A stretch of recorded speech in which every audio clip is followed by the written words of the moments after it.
Clarita Villanueva, 17 taong gulang, ay nahuli ng mga pulis habang palakad-lakad sa ongpin. Walang direksyon, walang tirahan. Ayon sa mga tsismosa sa paligid, anak siya ng isang espiritista na matagal nang patay.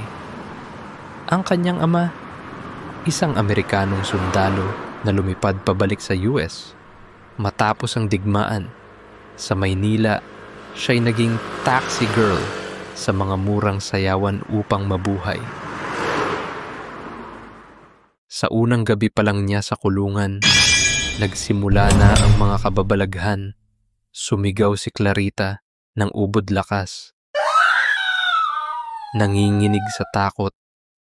May 2 lalaking pulang mata. Nasa sulok sila. Sigaw niya.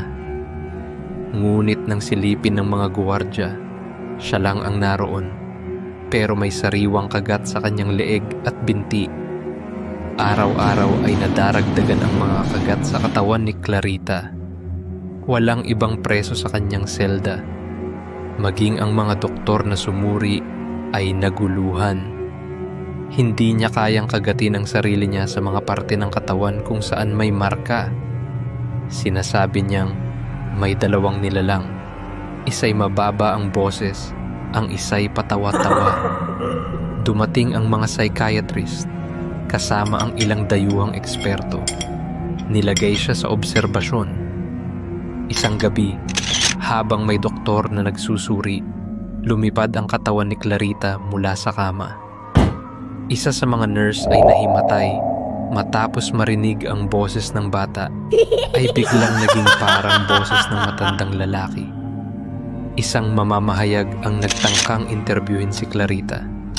Ngunit sa gitna ng panayam, napatingin ang bata sa kanya ng diretso, ngumiti at sabay sabing, "Alam ko ang pangalan ng asawa mong patay na."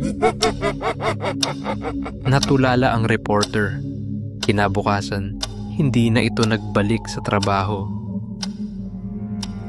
Isang paring Katoliko ang nagtangkang ipagdasal si Clarita. Ngunit matapos lamang ang isang ama namin, bigla siyang nadapa at nahimatay.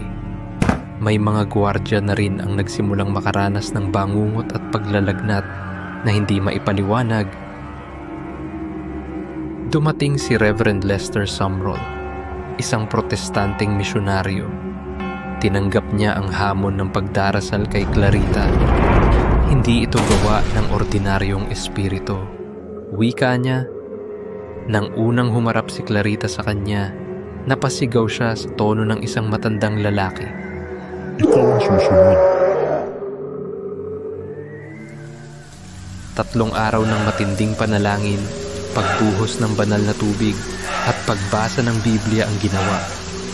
Si Clarita ay nagsusuka ng itim na likido, may amoy asupre. Nagpapalit-palit ang anyo ng kanyang mukha. Minsan matanda, minsan parang bata pa. Sa 3 araw, napasigaw siya. "Ayoko na, umalis na sila." Tumahimik ang paligid. Tumigil ang mga kagat. Normal na ulit si Clarita. Pinalaya siya at inilihim ng gobyerno kung saan siya dinala.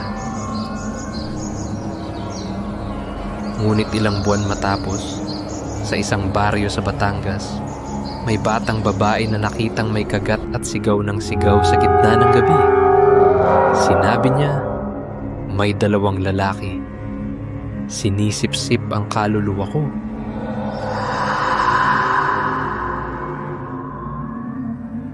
Dumaan ang mga taon. Si Clarita ay hindi na muling nakita sa mata ng publiko. Ngunit ang kwento niya ay paulit-ulit na lumilitaw sa iba't ibang anyo. Laging 2. Laging may kagat.